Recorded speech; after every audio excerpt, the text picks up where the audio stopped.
श्री गजानन विजय ग्रंथ अध्याय 13. वक्रतुंड महाकाय सूर्यकोटी समप्रभ निर्विघ्नं कुरु मे देव सर्वकार्येषु सर्वदा. गणनाथ गणपती रविशुक्र बृहस्पती पंचेतानि स्मरे नित्यं. श्री गजानन विजय ग्रंथ प्राकृतवाणी प्रवर्तते. श्रोता वक्ता सावधाना भवन्तु. श्री गणेशाय नमः.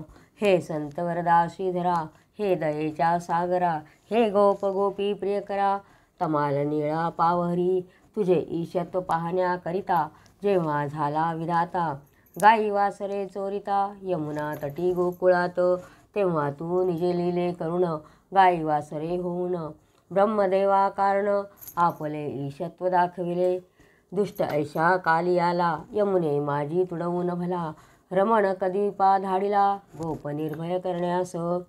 तेवी माझ्या दुर्दैवा तुडवून या वासुदेवा. दासगणू हा करावा निर्भय सर्व बाजूंनी. तर इथं दासगणू देवाची प्रार्थना करतायत. म्हणे कृष्ण अवतारामध्ये तुम्ही जे काय लीला करून दाखवल्या, ब्रह्मदेवाने गाई वासरे गायब केली, तर ते सुद्धा तू त्यांच्या घरी गाई वासरांच्या रूपाने सर्व पाठविले म्हणे. त्याचप्रमाणे कालिया नावाचा जो सर्प होता तो गोपाळांना त्रास देत होता, त्याला पण तू रमण द्वीपाला पाठवून दिले म्हणे. अशा तू ज्या काही लीला केली आहे तशा माझ्या बाबतीत पण कर आणि मला पण माझाही उद्धार कर आणि माझ्यावर पण कृपा कर आणि हा ग्रंथ पूर्ण कर म्हणे. मी अजान भक्त तुझा हरी, परी देवा कृपा करी. मी आहे अनाधिकारी योग्य न तुझ्या कृपेस. ऐसे जरी आहे सत्य परी नको पाहू संत. माझी चिंता वार त्वरित आपुल्या कृपा कटाक्षे.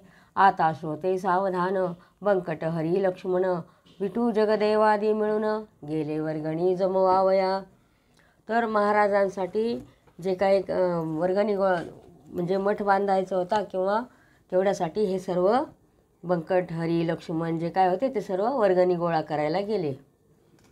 भाविकांनी वर्गणी दिली, कुच्चितांनी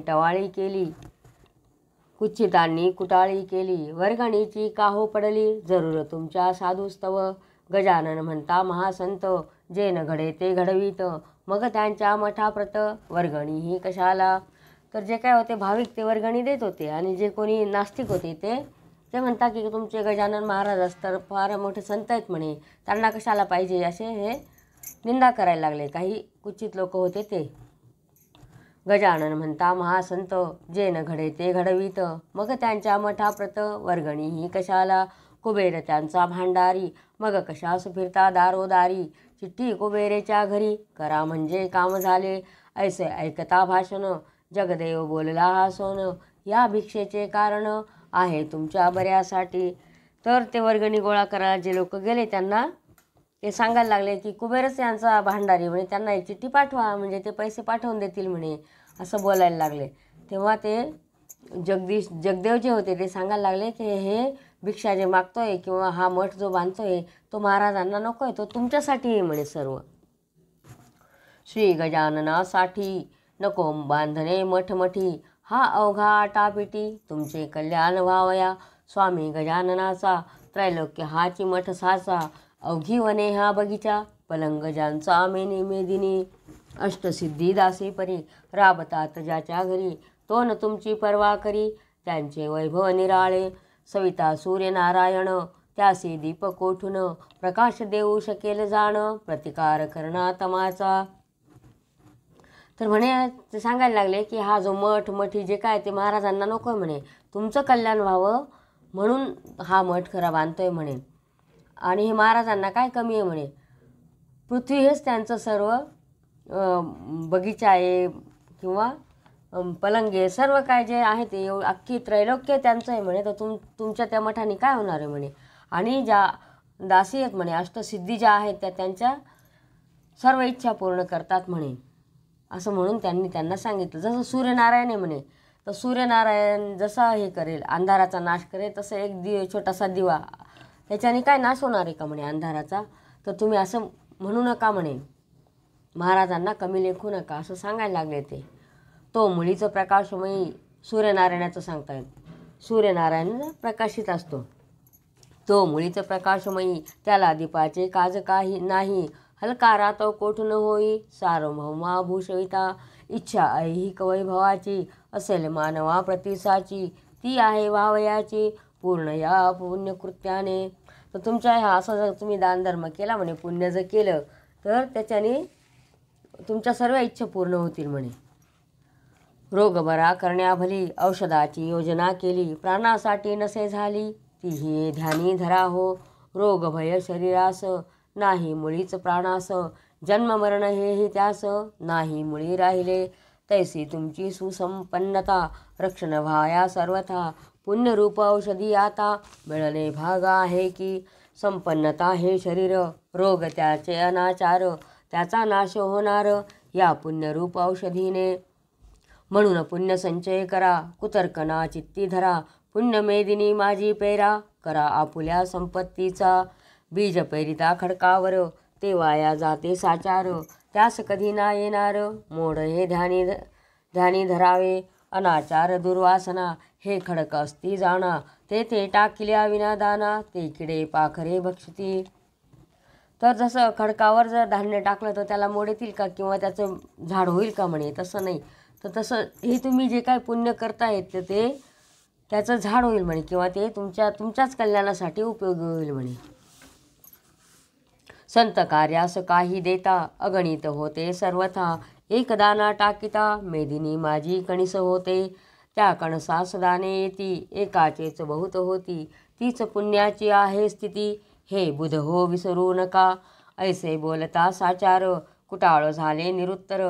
खरे तत्व असल्यावर, कुंठित गती तर्काची. तर हे पुण्य म्हणजे एक प्रकारचं दान आहे, आणि ते तुम्ही थोडं जरी केलं, जसं एक दाना पेल्यावर त्याचं कणीस होतं, त्याप्रमाणे थोडंसं जरी पुण्य केलं तर त्याचं भरपूर फळ मिळतं म्हणे. नेता असल्या वजनदार, वर्गणी ती जमे फार. क्षुल्लकाच्याने न होणार, कार्य कधी वर्गणीचे. असो चांगल्या जागेवरी, कोट बांधिला सत्वरी. झटू लागले गावकरी, मगवान कशाची. अशा प्रकारे ते बांधायला सुरुवात झाली, बांधकाम करायला सुरुवात झाली. बांधकाम कोटाचे, चालता शेगावी साचे. दगड चुना रेतीचे, सामान गाड्या वाहती. त्यावेळी समर्थ स्वारी, होती जुन्या मठावरी. त्यांनी विचार अंतरी, ऐशा रीती केला हो. आपण तेथे बसल्या विने, काम न चाले झपाट्याने. म्हणून कौतुक समर्थांनी, केले असे परियेसा. मग त्यावेळेला महाराजांनी विचार केला की आता आपण तिथं उपस्थित राहायला पाहिजे, आणि ते आता तिथे जायला निघाले. एका रेतीच्या गाडीवर, समर्थांची बसली स्वारी. तो गाडीवान झाला दुरी, महार होता म्हणून. तै महाराज वदले तयासे, कारे खाली उतरलास. आम्हा परमहंसास, विटाळाची बाधा नसे. तर ते एका गाडीवर बसले. त्या गाडीचा जो गाडीवान होता तो महार होता. त्याला वाटलं महाराज बसलेत, आपण कशाला इथं बसावं, म्हणून तो खाली उतरला. महाराज बोले त्यावरी, महाराज तुमच्या शेजारी. मी न बसे गाडीवरी, ते आम्हा उचित नसे. मारुती रामरूप झाला, परी रामा सन्निध नाही बसला. तो उभाच पहा राहिला, कर जोडून रामापुढे. बरे बापा तुझी मर्जी, त्यास हरकत नाही माझी. बैलांनो नीट चला आजी, गाडीवाल्या मागून. तर तो महार होता तो खाली उतरला. म्हणे महाराज म्हणे का रे उतरला, म्हणे काही हरकत नाही, बैस म्हणे तू. तेव्हा तो सांगायला लागला, म्हणे मारुती जरी हा रामाचा भक्त होता, पण तो त्यांच्याजवळ कधीच बसला नाही म्हणे. तो त्यांच्यासमोर उभा राहिला, तसा मी तुमच्या पुढे चालतो म्हणे, तुम्ही मागून गाडी येऊ द्या म्हणे. तर बैलांना महाराजांनी सांगितलं, चला म्हणे, यांच्या मागून चला म्हणे. बैल तैसे वागले, नाही कशास बुजले. गाडीवाल्या वाचून आले, नीट सांकेतिक स्थलास. समर्थ खाली उतरले, मध्यभागी येऊन बसले. तेथेच हल्ली काम झाले, त्यांच्या भव्य समाधीचे. ही जागा शेगावात आहे 2 नंबरात. 43, 45, 700 सर्वे नंबराचा. महाराज बसले ज्या ठिकाणी, तीच यावी मेदिनी. मध्यभागा म्हणून हे करणे भाग पडले. मग महाराज जिथे मध्यभागी जाऊन बसते त्या ठिकाणी बांधकामाला सुरुवात झाली. त्या 2 नंबरांतून जागा थोडी घेऊन, साधिला तो मध्य जाण. ऐसे चतुर कारभारी, एक एकर चौकमा झाला. परी बांधकामाच्या वेळेला, समाधी मध्य साधनाला जागा थोडी पडली कमी. त्यासाठी म्हणून 11 गुंठे जास्त जाण जमीन ती घेऊन बांधकाम चालविले. पुढाऱ्यांच्या होते मनी वचन दिले अधिकाऱ्यांनी. आणि 1 एकर तुम्हाला गुणी काम पाहुनी जागा देऊ. यास्तव केले धाडस 11 गुंठे घेण्यास. परी ते गेले विकोपास एका दुष्टाच्या बातमीमुळे. तर थोडी जागा कमी पडली म्हणून त्यांनी 11 गुंठे अशी वाढवून घेतली. पण चांगलं कोणाला बघवत नाही ना, तर कोणीतरी एक दुष्टाने त्यांनी काहीतरी काडी केलीच. यामुळे तो पुढारी थोडे घाबरले अंतरी. त्यात जो होता पाटील हरी तो बोलला समर्था. 11 गुंठ जागेचा तपास करावयासाच्या एक जोशी नावाचा आला असे अधिकारी. हसत हसत पाटलाला समर्थाने शब्द दिला. जागेबद्दल जो का झाला दंड तुम्हा तो माफ होईल. त्या अधिकारी जोशाप्रती समर्थाने दिली स्फूर्ती. चाललेल्या प्रकरणावरती शेरा त्यांनी मारिला. तर मग महाराजांनीच त्या जोशी नावाच्या अधिकाऱ्याला बुद्धी दिली आणि त्यांनी तो शेरा मारला की हा दंड झालेला विनाकारण आहे भला. दंड गजानन संस्थेला परत द्यावा म्हणून मी करून आलो चौकशी. जाऊन त्या शेगावाशी या घडलेल्या प्रकाराशी दंड होणे उचित नाही म्हणून त्यांनी महाराजांनीच त्याच्याकडून बरोबर शेरा लिहून घेतला. म्हणून तो माफ केला. ऐसा हुकुम जेव्हा आला काही हरी पाटलाला आनंद झाला विशेष. तो म्हणे समर्थांचे वाक्य ना खोटे भावयाचे. मजवरी किटाळ महाराचे येऊन गेले नुकते एक. त्यावेळी महाराजांनी भिवू नकोस म्हणून तुझ्या एकाही केसा लागुनी दक्कन त्यांचा बसेल. तेच खरे अखेर घडून आले साचार. तैसाचा हाही प्रकार आज दिनी झाला असे. मागे ते महाराज जे प्रकरण झाले होतं त्याच्यातून सुद्धा स्वामींनी वाचवलं म्हणे. आणि आज सुद्धा तो त्या जोशी नावाच्या अधिकाऱ्याकडून शेरा मिळाला चांगल्या प्रकारचा. तर ते सुद्धा असंच महाराजांची कृपा झाल्या वाचून काही घडत नाही म्हणे. समर्थ वाक्य खोटे झाले ऐसे कोणी न कधी ऐकेले. असो शेगावाचे लागले लोकभजनी स्वामींच्या. आता नव्या जागेत आल्यावर जे काही घडले प्रकार म्हणजे समर्थांचे चमत्कार ते आता वर्णितो. तर आता पुढे काय चमत्कार झाले महाराजांनी काय काय घडवलं ते आता पुढे ऐका. मेहेकरच्या सान्निध्याला सवडद नामे ग्राम भला. त्या गावीचा एक आला गंगा भारती गोसावी.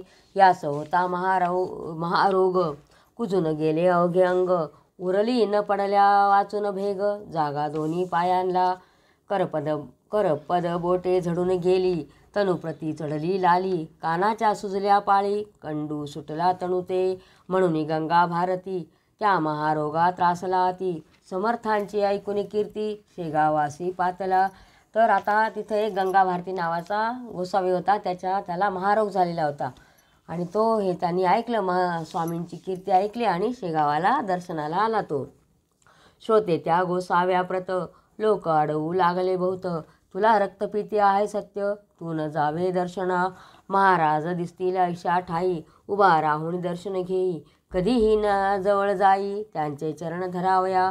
हा स्पर्शजन्य रोग फार म्हणून वैद्य डॉक्टर सांगती याचा विचार. तू आपुल्या मनी करी परी एके दिनी गंगा भारती. चुकवून अवघ्या लोकांप्रती येता झाला सत्वरगती. प्रत्यक्ष दर्शन घ्यावया. तर त्या गोसाव्याला लोक त्या महाराजांजवळ जाऊ देत नव्हते म्हणे. हा महारोग जो आहे तो संसर्गजन्य रोग आहे म्हणे. तर तू जर जवळ गेला तर महाराजांना त्रास होईल म्हणून ते लोक त्याला जाऊ देत नव्हते. पण तरीसुद्धा एक दिवशी नजर चुकवून तो महाराजांजवळ गेलास. तू त्याला सांगितलं होतं लांबून दर्शन घे पण तरीसुद्धा तो नजर चुकवून गेलास महाराजांजवळ. डोई ठेविता पायावर समर्थांनी चापट थोर. मारिली त्याच्या डोक्यावर अतिजोराने विभुद हो. म्हणून तो उभा ठेला समर्थांस न्याहाळू लागला. स्वामींनी त्यांचे थोबाडाला दोन्ही करे ताडिले. फडाफड मारिल्या मुखात आणि कवरती एक लाथ. खाकरोनी बेडक्याप्रत थुंकिले त्याच्या तनुवरी. तोच त्याने मानिला समर्थांचा प्रसाद भला. बेडका होता जो का पडला त्याच्या अंगावर. तो त्याने घेऊन करी चोळून अवघ्या शरीरी लाविता झाला मलमापरी आपुल्या सर्व अंगास. तर तेव्हा तो नजर चुकून गेला आणि महाराजांच्या पायावर डोकं ठेवलं. त्यावेळेला महाराजांनी त्याच्या डोक्यावर चापट मारली, त्याच्या गालावर फडाफड मारलं आणि लाथ पण मारली आणि नंतर त्याच्यावर बेडका टाकला, खाकरून अंगावर टाकला. तर त्यांनी काय केलं, तोच महाराजांचा प्रसाद समजून सर्व अंगाला चोळला.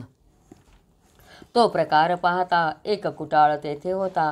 तो गोसाव्यासी बोलता, झाला पहा येणे रीती. आधीच शरीर नासले, तुझे आहे बापा भले. त्यावर त्यांनी टाकले ते अमंगळ बेडक्या ते. तो तू प्रसाद मानिला, अवघ्या अंगा ते चोळीला. जा लावून साबणाला, धुवून टाकी सत्वर. तो एक पाहत होता, एक मनुष्य. त्याने सांगितलं, अरे आधीच तुला रोग झालेला आहे, त्याच्यावर महाराजांनी तुझ्या अंगावर बेडका टाकला म्हणे. जा म्हणे, साबण लावून स्वच्छ धुवून टाक. हे ऐसे वेडे पीर विचरू लागता भूमीवर. त्यांसी अंधश्रद्धेचे नर साधू ऐसे मानती. त्याचा परिणाम ऐसा होतो, अविधी कृत्यास ऊत येतो. तो येता सहज जातो, समाज तो रसा तळा. यासीन तुझेच उदाहरण, तू औषध घेण्याचे सोडून आलास की रे धावून या वेड्या पिशापाशी. गोसावी ते ऐकता हसू लागला सर्वथा, म्हणे तुम्ही येथेच चुकता, याचा खरा विचार. अमंगळ साधूपाशी काही न राहते निश्चयेसी. कस्तुरीच्या पोटाशी दुर्गंधी ना वसे कदा. तेव्हा तो सांगायला लागला, जा म्हणे साबण लावून आंघोळ कर. तेव्हा तो गोसावी सांगायला लागला, अरे म्हणे तुमचं जे काय ना ते सर्व इथंच तर तुमची चूक होते म्हणे, तुमची श्रद्धा पाहिजे. अरे ही कस्तुरी आहे म्हणे, त्याचा वास सुगंधच येतो, त्याच्याकडे कधी दुर्गंधी नसतेच म्हणे. तर समर्थांनी जे काय केले आहे ते सर्व माझ्या भल्यासाठीच म्हणे. तुम्हा दिसला बेडका, तो हा प्रत्यक्ष मलम देखा. कस्तुरीच्या सारखा सुहास येतो या लागी. तुम्हा संशय असल्यास पहा माझ्या अंगास, हात लावून या खास, म्हणजे कळवून येईल. तुम्हाला संशय येताना माझ्या अंगाला हात लावून बघा म्हणे, कसा सुगंध येतोय म्हणे. तुझा त्याशी संबंध नव्हता, म्हणून बेडका दिसला तत्वता. समर्थांची योग्यता पानमुळी जाणिली, त्याचे पाहण्या प्रत्यंतर. चला जाऊ एकवार, स्नान केलेल्या जागेवर, वेळा आता करू नको. समर्थ स्नान प्रतिदिवशी करतील त्या ज्या जागेशी, तेथल्या ओल्या मातीशी मी लावितो निजांगा. म्हणे तुम्हाला जर ते शंका येते ना, तर जा म्हणे बघा, स्वामी जिथे आंघोळ करता तर तिथं जाऊन बघा म्हणे, तिथल्या मातीचा कसा सुगंध येतोय आणि तीच माती मी रोज लावतो म्हणे अंगाला. ऐसा संवाद तेथे झाला, दोघे गेले स्नानस्थला. तो कुटाळाशी आला, अनुभव गोसाव्या परीच. तर गेले आणि त्यांनी प्रचिती बघितली, तर ती जिथं महाराजांनी स्नान केलेलं होतं तिथला ज्या मातीचा जो सुगंध होता त्या गोसाव्यासारखाच त्या जो कुटाळ होता त्यालासुद्धा सुगंध आला. मृत्तिका स्नानस्थळाची दोघांनीही घेतली साची. तो गोसाव्याच्या हाती बैसली औषधी होऊन, कुटाळाच्या हातात ओलीच माती आली खचित. दुर्गंधी किंचित येत होती तेला. तर ज्याची श्रद्धा होती त्याला सुगंध आला आणि ज्याची श्रद्धा नव्हती त्याला त्या मातीचा दुर्गंध येऊ लागला. तो प्रकार पाहता क्षणी कुटाळ घोटाळला म्हणी. कुचित कल्पना सोडून शरण गेला समर्था. असो कोणी गोसाव्या ते, जवळ बसू देत नव्हते. हा दूर बसून भजनाते, करी स्वामी पुढे नित्य. आवाज गंगा भारतीचा, पहाडी गोड मधुर साचा. अभ्यास होता गायनाचा त्या गंगा भारतीला. तर मग गंगा भारती होता तो लांब बसून महाराजांचं दर्शन घ्यायचा आणि गोड आवाजात भजनसुद्धा गायचा. ऐसे 15 दिवस गेले, रोगाचे स्वरूप पालटले. लालीने ते सोडले तयाची अंगाला. चाफे झाले पूर्ववत, भेगापदीच्या निमाल्या समस्त. दुर्गंधीचा मोडला त्वरित, ठाव त्याचा श्रोते हो. गोसाव्याचे ऐकून भजन, होई संतुष्ट समर्थ म्हण. प्रत्येक जीवा कारण गायन हे आवडते. तर महाराजांच्या कृपेने त्याचा सर्व रोग बरा व्हायला लागला आणि महाराज ते त्याचे भजन हे कान देऊन व्यवस्थित ऐकत होते. बायको गंगा भारतीची अनुसया नावाची, ती शेगावी आली साची. न्याया ती निजपतीला, संतोष भारती कुमार होता तिच्या बरोबर. येऊन पतीस जोडिले कर, चला आता गावात. त्यांची पत्नी गंगा भारतीची पत्नी आली आणि त्यांना घेऊन जायला लागली त्यांच्या गावाला. तुमची व्याधी बरी झाली, मी ती दृष्टी पाहिली. समर्थ साक्षात चंद्रमौळी, आहे तर हेच खरे असे. मुलगा तेच बोलला, म्हणे बापा गावी चला. पुसून गजानन महाराजाला येथे राहणे पुरे झाले. तर त्यांचा मुलगा पण आलेला होता संतोष भारतीबरोबर. तोही म्हणायला लागला, चला वडिलांना म्हणायला लागला, बाबा आता घरी चला म्हणे, आता इथं पुष्कळ झालं, तुमचा आजार बरा झाला म्हणे आता. गंगा भारती म्हणे त्यावर, मला नका जोडू कर, आजपासून साचार, मी तुमचा खचित नाही. ही अनाथांची माऊली, स्वामी गजानन येथे बसली, त्यांनी माझी उतरविली. धुंदी चापट मारुणी, राख लाविली अंगाप्रत, आणि चित्त तुझे संसारात, केलीच विटंबना बहुत, या भगव्या वस्त्राशी. सांगायला लागले म्हणे, महाराजांनी माझी चांगली कानउघडणी केली म्हणे, माझ्या कानपट्टीत मारली, आणि माझी जी काय धुंदी होती, माझा जो काय हे होता म्हणे अहंकार किंवा काय होता, ते सर्व काढलं, आणि माझे संसारातले चित्त बाहेर काढले म्हणे त्यांनी. ऐसे संकेते बोलले, थापट्या मारुनी जागे केले, आता डोळे उघडले, संसाराचा संबंध नको. हे संतोष भारती कुमारा, तू तुझ्या आईस नेई घरा, येऊ नकोस राहू जरा, येथे नकोस राहू जरा, सवडद जवळ करावे, हिचे जीव मानी जोवर, तोवर हिची सेवा करी, ही तुझी माय खरी, हिला अंतर देऊ नको.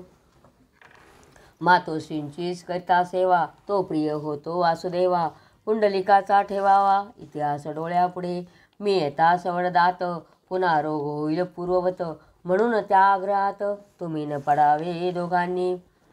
तर तो सांगायला लागला, आजपर्यंत म्हणे तुम्ही हे केलं म्हणे, माझा जो संसार होता तो आता मी सोडला आहे म्हणे, ही तुझी आई आहे, हिला तू घेऊन जाय, आणि जोपर्यंत हिच्या जीवात जीव आहे तोपर्यंत तू हिची सेवा कर, आणि आईची जर सेवा केली तर प्रत्यक्ष भगवंत कृपा करतो म्हणे. जसं पुंडलिकाने आईवडिलांची सेवा केली, हे तू तुझ्या दृष्टीपुढे ठेव आणि आईची सेवा कर.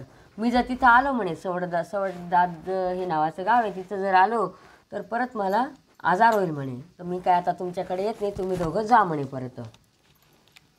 आजवरी तुमचा होतो, आता देवाकडे जातो, नरजन्माचा करुण घेतो, काहीतरी उपयोग, हा वाया गेला खरा, नराचा जन्म साजेरा, चुकेल 84चा फेरा, ऐसे साच सांगितले, समर्थ कृपेने निशिती, झाली मला ही उपरती, हा परमार्थ खिरीत माती, टाकू नका रे मोहाची.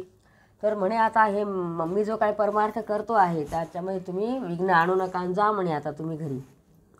ऐसे सांगून कुटुंबाला, मुलासह सवडदाला, दिले धाडून राहिला, आपण तसाच शेगावी, मुलाला आणि पत्नीला पाठवून दिलं.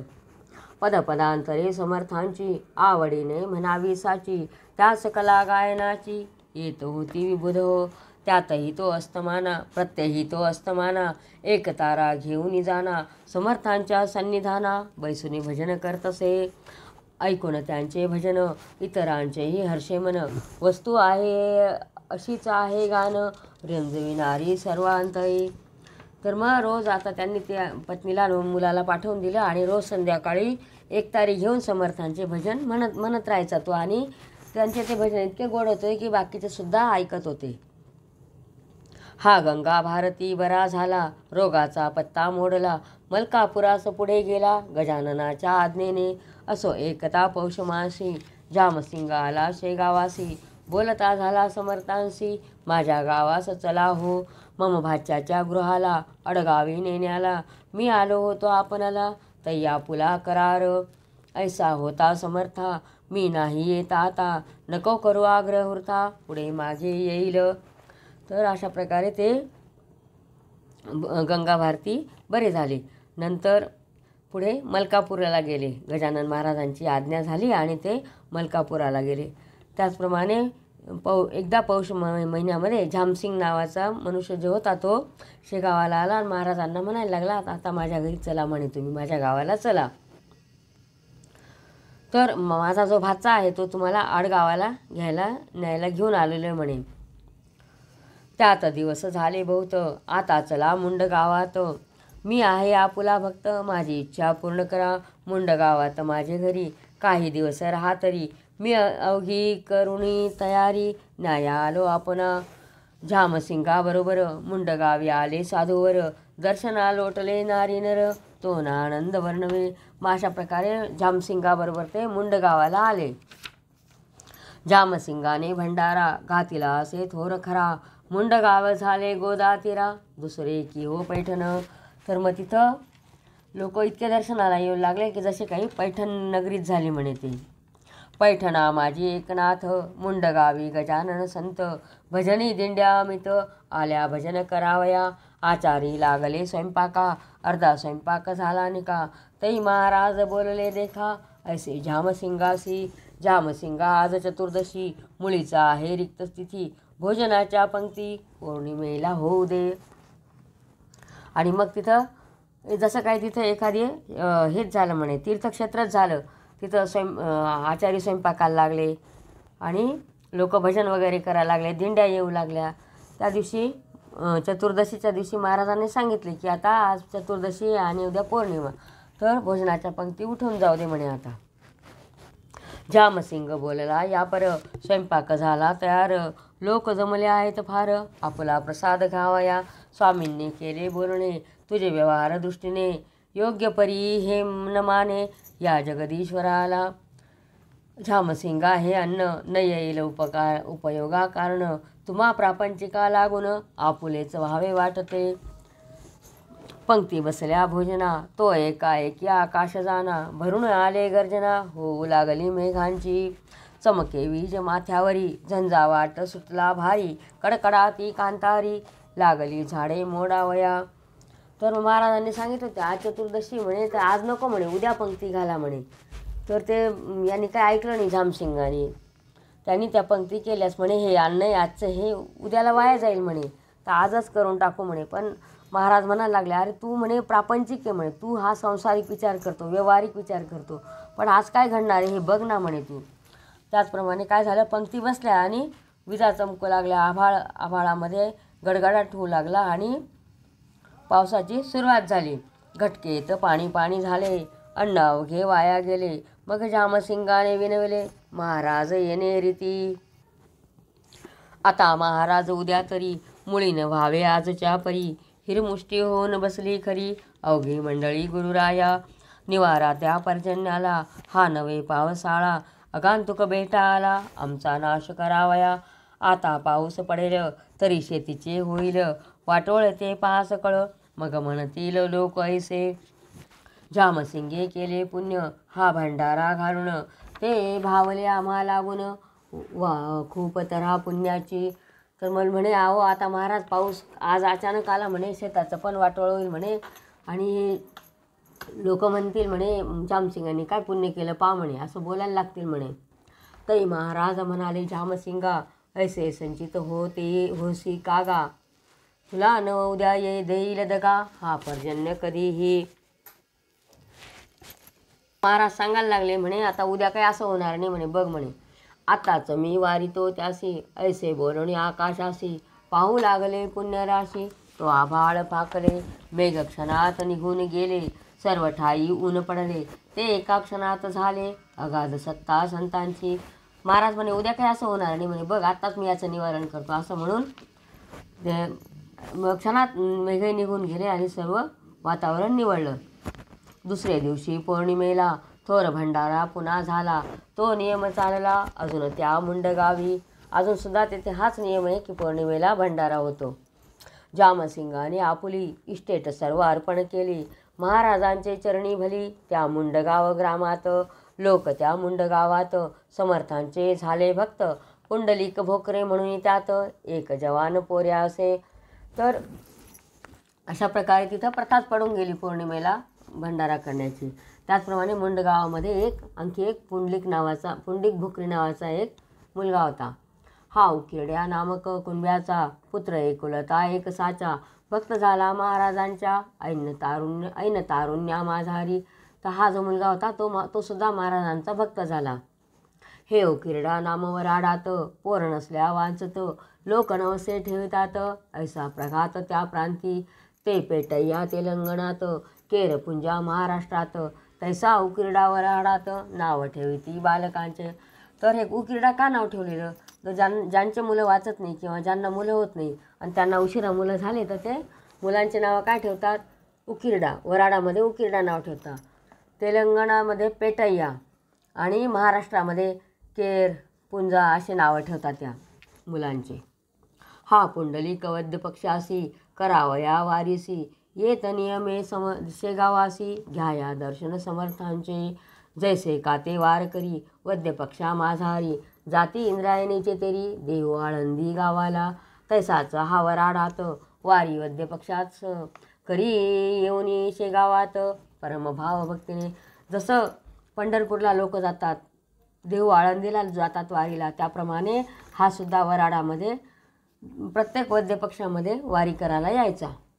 असो एकदा वराडात रोगग्रंथिक सन्निपात बळावला अत्यंत गाव बाहेर पडले की या तापाते ऐसे होते प्रथमता थंडी वाजते अंगज्वराने तप्त होते डोळे होती लालबुन बहु. तर साथीचे जे रोग असतात त्याप्रमाणे हा एक आजार झाला म्हणे. त्यावेळेला हा वारीला गेला आणि हे आजार झाला. आणि कोठेतरी सांध्यावर ग्रंथी उठे सत्वर ती होता करी जोर वात तिच्या मागून मग रोगी बरळत असे शुद्धीनं काही राहत असे तलखी अंगाची होत असे बेशुद्ध होई क्षणक्षणा. पूर्वी हा रोग विपरीत नव्हता भरतखंडात त्याचा वास युरोपात होता मोठ्या प्रमाणे. आधी आपल्या भारतामध्ये हे नव्हतं म्हणे हा रोग, तो युरोपमध्ये होता आणि तिकडनं हा इकडे आला. त्याप्रमाणे इकडे हा साथीचा रोग आलेला होता. ती साथ इकडे आली गावोगाव पसरली त्याच्या प्रतिकारा सोडून दिली लोकांनी ती घरेदारे. तर त्या रोगाला प्रतिकार करण्यासाठी लोकांनी घराच्या घरं सोडून दिले, आपले गावाच्या गाव ऊस पडले. त्या दुर्धर साथीची स्वारी आली पहा मुंड गावावरी तो पुंडलिकाची आली वारी शेगावास निघाला. कसकस त्याला घरीच आली परी त्याने चोरली शेगावाची वाट धरली आपुल्या पित्या समवेत. त्याप्रमाणे ते मुंडगावाला पण ते साथीचा रोग आला आणि ह्या मुलाला पण त्या दिवशी कसकस व्हायला लागले. हा वारीला निघाला तो, पण त्याला अंगाला कसकस झाली, पण त्यांनी सांगितलंच नाही मला काही त्रास होतो असं. वडिलांबरोबर तो शेगावाला दर्शनाला चालला वारीला. येता 5 कोसावर शरीरासी भरला ज्वर एक पाऊल भूमीवर तयाच्याने टाकवेना गाठ उठली बगलेत हैराण झाला रस्त्यात ऐसे पाऊल पुसेतात कारे पुंडलिका ऐसे करशी. तर तो पुंडलिक जो होता तो निघालेला होता आणि त्याचे वडील त्याला विचारायला लागले की काय होते म्हणे तुला. पुंडलिक म्हणे बापाला बाबा मशी ताप आला गोळा एक काखेला उठला आहे येधवा शक्ती सारी क्षीण झाली आता मशीन चालवे मुळी काय करू ही राहिली वारी हाय रे दुर्दैवा. हे स्वामी दयाघना वारीस खंडन पाडीना वारीस खंड पाडीना दाव तुझ्या दिव्यचरणा भक्तवत्सला कृपानिधी. तर तो म्हणायला लागला बाबा म्हणे माझ्याच्याने आता काही चालवत नाही म्हणे, आता काय होईल म्हणे, माझी वारी कशी होईल असं म्हणून तो देवाला धावा करू लागला. वारी सांग झाल्यावर मग येऊ दे खुशाल ज्वर जरी सांडले शरीर तरी न त्याची परवा मला माझा पुण्य ठेवा हीच वारी ती रक्षण आता करी ही साथ झाली वैरी नाश तिचा करावया ते. शरीर सामर्थ्य जोवर परमार्थ घडे तोवर बापही झाला चिंता तूर ती मुलाची पाहून स्थिती. तोही रडू लागला हा एकुलता एक पुत्र मला देवा न दिवा नेई भला हा माझ्या वंशाचा. तो म्हणे देवा माझी वारी आता पूर्ण तरी होऊ दे म्हणे, वारी झाल्यावर मला काय व्हायचं ते होऊ दे म्हणे. आणि त्याची परिस्थिती पाहून त्याच्या वडिलांनाही रडू यायला लागलं. ते म्हणे देवा हा माझा वंशाचा दिवा एकुलता एक आहे म्हणे. उकिरडा म्हणे पुत्रास गाडी घोडे बसावयास आणू का या समयास तुला बाळा बसावया. तो उकिरडा नावाचा जो मान म्हणून हे होता म्हणे तुला गाडी आणू का म्हणे बसायला म्हणे, तुझ्याच्याने चालवत नाही. पुंडलिक वदे तयावरी झाली पाहिजे पायीच वारी उठत बसत कसे तरी जाऊ चला शेगावाया. म्हणे चला म्हणे कसं तरी आपण उठत बसत का होईना जाऊ म्हणे. मध्येच मृत्यू आल्यास शवन तरीने शेगावास नको करू शोकास हेचा आता सांगणे. उठत बसत पुंडलिक आला अति कष्टे शेगावाला पाहुणी स्वामी समर्थाला घातले त्याने दंडवत. तर मग म्हणे अरे तो उकिरडा म्हणे मुलाला की तुला बसायला गाडी घोडा आणू का म्हणे. तेव्हा तो पुंडलिक सांगायला लागला वडिलांना की नको म्हणे, आता ही जी वारी आहे ती पायीच करायला पाहिजे आणि मला जर मध्येच मृत्यू आला तर माझं प्रेत का होईना तू शेगावाला घेऊन जा म्हणे, म्हणजे माझी वारी पूर्ण होईल म्हणे. तो समर्थांनी माव केली एका हाताने दाबविले, काक त्यांनी चापुली अति जोर करून या.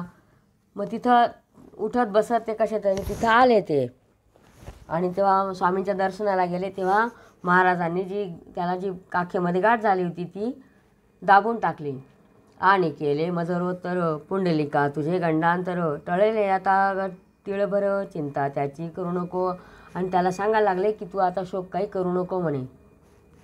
तैसे महाराज वदता क्षणी पुंडलिकाची गाठ जाणी, गेली जागच्या जागी जिरोणी, ताप तोही उतरला कंप अशक्ततेने राहिला देहा कारणे, करी पुंडलिकाच्या मातेने आणिला नैवेद्य वाढून, घास त्या नैवेद्याचे समर्थ घेता 2 साचे, कापर येते पुंडलिकाचे गेले बंद होऊन या. तर महाराजांनी ती गाठ जी होती ती जागच्या जागी जिरवली आणि त्याच्या अंगाला फक्त आता अशक्तपणा असल्यामुळे कंपच होता फक्त. आणि मग पुंडलिक जो होता तो आता त्याचा अशक्तताच फक्त थोडासा राहिला आणि तो पूर्ववत झाला. पुंडलिक झाला पूर्ववत, अशक्तता राहिली किंचित, हे गुरुभक्तीचे फळ सत्य, उघडा डोळे अंधांनो, गुरु योग्य असल्यावरी, वायान जाई सेवा खरी, कामधेनू असल्या घरी, कान इच्छा पुरतील. जर गुरुवर खरंच श्रद्धा असेल तर आपल्याला त्याचं फळ निश्चित मिळतं म्हणे. जसं कामधेनू आहे ती आपली इच्छा पूर्ण करणार नाही का, तर नक्कीच पूर्ण होईल म्हणे. सांग करून वारीला पुंडलिक गेला मुंडगावाला, हे जो चरित्र वाचे भला त्याचे टळेले गंडांतर. हे चरित्र जे कोणी वाचतील तर त्यांचेसुद्धा विघ्न टळून जातील, त्यांचे गंडांतर दूर होतील म्हणे. संत चरित्र ना कहाणी, अनुभव खान जाणी, मात्र अविश्वास म्हणी, संत कथेचा न यावा हो. संत चरित्र असतात म्हणे, हे चरित्र आहे, ही काही गोष्ट विष्ट नाही म्हणे. याला जो अनुभव आला तेच खरे विश्वास ठेवतात म्हणे. तर त्याच्यावर तुम्ही विश्वास ठेवा आणि तुम्हाला सुद्धा संत कृपेचा अनुभव येईल. ही दासगण विरचित हा गजानन विजय नामे ग्रंथ, सुखद हो भाविकांप्रत हेच देवा मागणे. श्री हरिहरार्पणमस्तु.